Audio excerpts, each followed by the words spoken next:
In recent years, there has been an increased focus by the research community on pressure as a game metric. Research indicates that pressure can be used to assess a player's level of arousal and presence during a game, indicating how difficult the player found the game.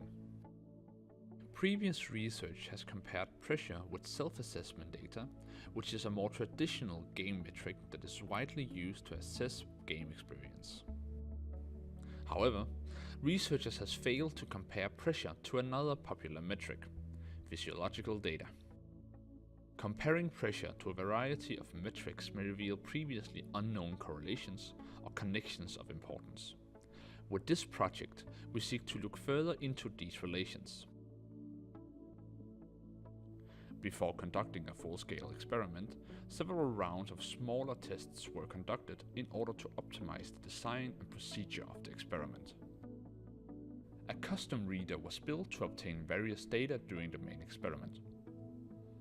Two copper bands wired to an Arduino were used to read the EDA, short for electrodermal activity, of the subject. Two force-sensitive resistors were used to measure the amount of pressure that was applied to keys on a keyboard.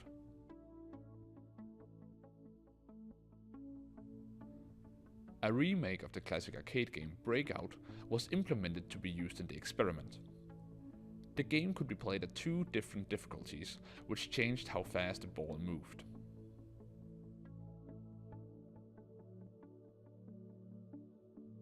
"30 subjects were recruited for the main experiment.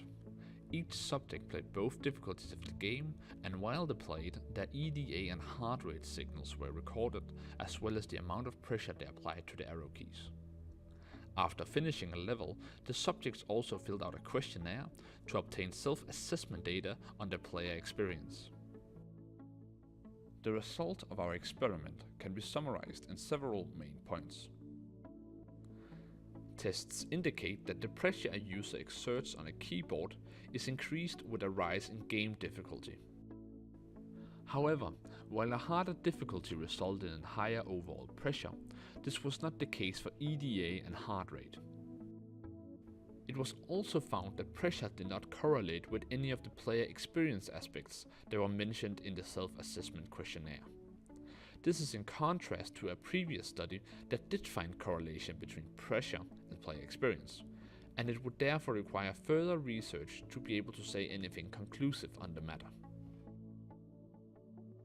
When considering these results, it is also important to take the limitations of the experiment into consideration.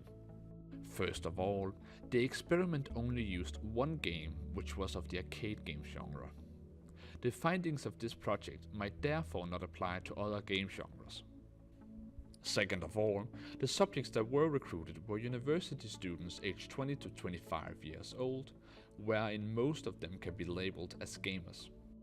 It is uncertain whether similar results would be obtained if the subjects were in a different age range or were non-gamers. To sum it up, our findings suggest that pressure relates to the game difficulty. This knowledge could be used to create adaptive games that alter the game difficulty based on the user's skill level. So why is this important? Pressure, as a metric, is unobtrusive as opposed to physiological metrics, as no sensors needs to be attached to the body. It is also real-time data, as opposed to questionnaires or interviews that are usually conducted after the game ends. Additionally, some newer everyday technology, such as certain smartphones, already has inbuilt technology that can measure different levels of pressure. This means that adaptive games that use pressure as input would not require additional external equipment.